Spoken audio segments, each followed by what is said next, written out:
Thank you, Wendell. Good evening and welcome to tonight's regional news. We now begin with a story from Suriname. Norway-based independent energy research and business intelligence company Rystad Energy says the 3 discoveries made offshore Suriname to date are estimated to contain combined oil equivalent resources of almost 1.4 billion barrels. Maka Central 1 and Sapakara West 1 were the first 2 discoveries and are reportedly significant, with the potential for accelerated forced oil subjected to further evaluation. Operator Apache has reported that the 3rd discovery at Kwaskwasi 1 was the best well drilled to date. Sonia Boudou, Vice President of Upstream Research at Rystad Energy, estimates a Kwaskwasi discovery at 728 million barrels of recoverable oil equivalent resources. Boudou said current production in Suriname from 2 onshore fields stands at around 16,000 to 20,000 barrels of oil per day. Block 58 lies along the Guyana-Suriname border, suggesting it may share similar reservoir qualities as the vast resource footprint ExxonMobil has uncovered in Guyana. In Jamaica, a major manhunt is now on for a vendor whom police believe ordered the fatal shooting of 2 sisters in Mona Commons, St. Andrew last Thursday. The police are also in pursuit of the 2 men who pulled the trigger.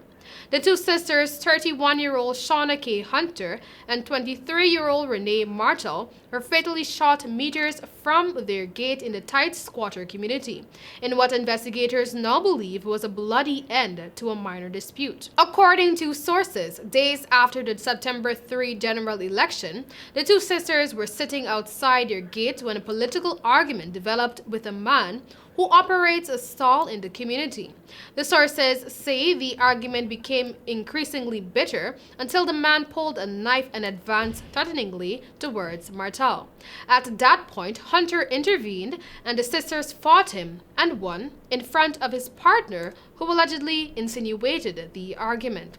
The source said the man, who has links to known thugs, vowed revenge as he left the scene. According to police investigators, about 2:15 Thursday afternoon, men drove to the scene on 2 motorbikes and the pillion riders quickly jumped off and ordered the people not to move. One of the men pulled a firearm and opened fire, hitting Martel in her chest. She ran into her yard but was chased by the gunman, who continued shooting even while she held her 1-year-old baby in her arms. While that gunman was targeting Martel, the other one chased her sister Hunter into a nearby lane, firing repeatedly until she fell on the road with multiple gunshot wounds. The shooters then made their escape.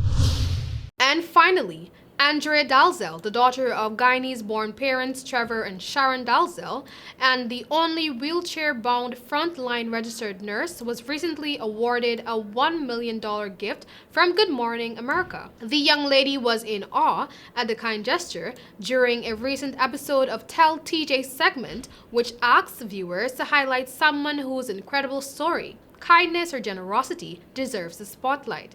TJ Holmes surprised Andrea and presented a generous gift that will go towards programs to help others who are physically challenged. The Brooklyn native, who was diagnosed at the age of 5 with transverse myelitis, a neurological disorder that causes inflammation of the spinal cord and affects her ability to walk, through determination and hard work pursued a career in medicine and later became the only city worker in a wheelchair to fight the coronavirus. Andrea earned her bachelor's degree in 2018. Dalzell continues to press on as a nurse and department head for a local school. The unrestricted $1 million donation was a part of the Craig H. Nielsen Foundation Visionary Prize, which is meant to draw attention to and celebrate passionate individuals advancing the world of the spinal cord injury field. That was all for tonight's regional news. Thank you for joining. Back to you, Wendell.